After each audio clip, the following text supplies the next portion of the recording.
Hi, welcome to the Golf Psychology Podcast. I'm Dr. Patrick Cohn with Brock McCormack. Today we're continuing our series on pre-round mental prep or pre-round preparation in general. Today we're going to talk about your range work and what you're doing pre-round on the range to help you feel more confident. You're Yes. watching the Golf Psychology Podcast.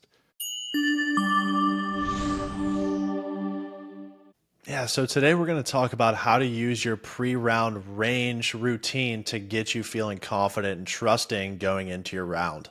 It's super important to have a routine, first of all. It doesn't have to be an hour and a half routine like Phil Mickelson or a 2 hour routine, right?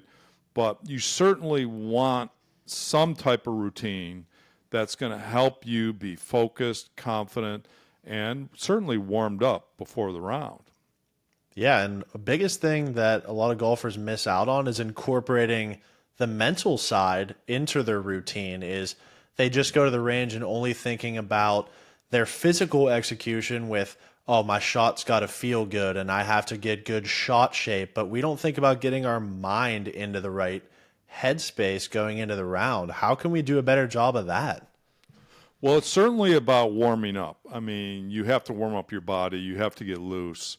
I always recommend to golfers make sure you have a stretching routine even prior to hitting balls for longevity purposes, right?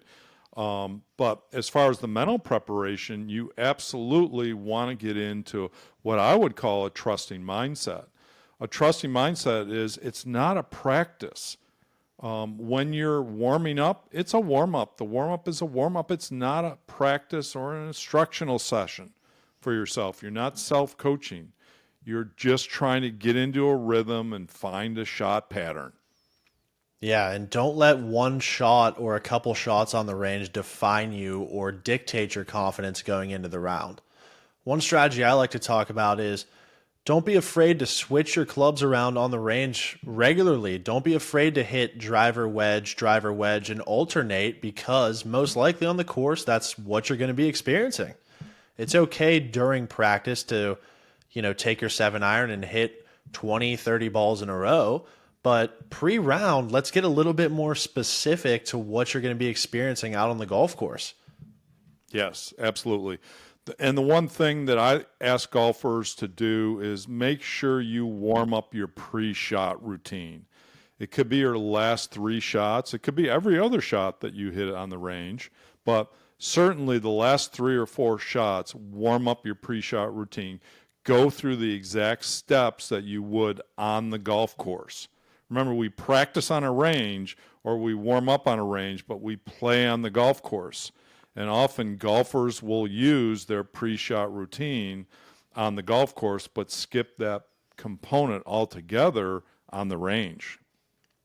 Yeah, and one way to deal with those pre-round jitters or those nerves on the first tee that a lot of us experience is to play the first couple holes on the range ahead of time.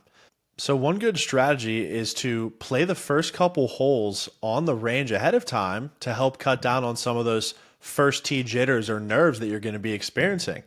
Already replicating your targets and shot selection ahead of time on the range so that when you get there, you're ready to go. You've already done it that day right before then. So what would a good warm-up routine, both mentally and physically, look like? Let's talk a little bit about that. I want golfers to get their intensity at the right level. Like if they can get on a stationary or do some jumping jacks, I always like them. If they need to get up, we need to get the heart rate going even before the warm up. I feel like, Brock, that's part of it.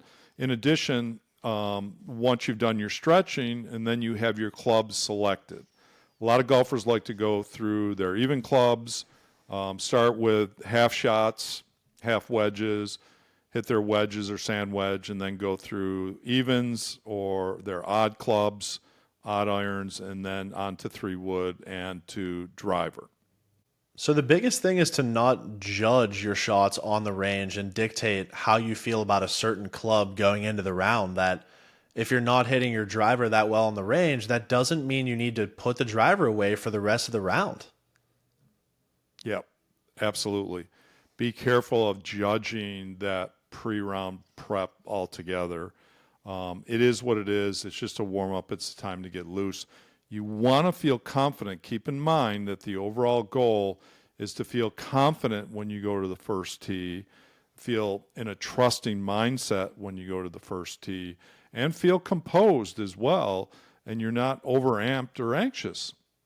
Yeah, and if you ever feel like rushed going to the first tee or feel like you're a little bit too excited because you literally just sprinted from the range to the first tee, time management's a really good way to help you out with this. Is give yourself a little bit of time after the range, even for 5 minutes, to calm down and start to get ready for your round.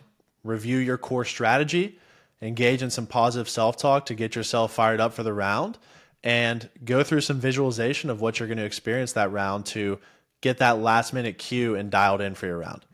Great tips, Coach Brock.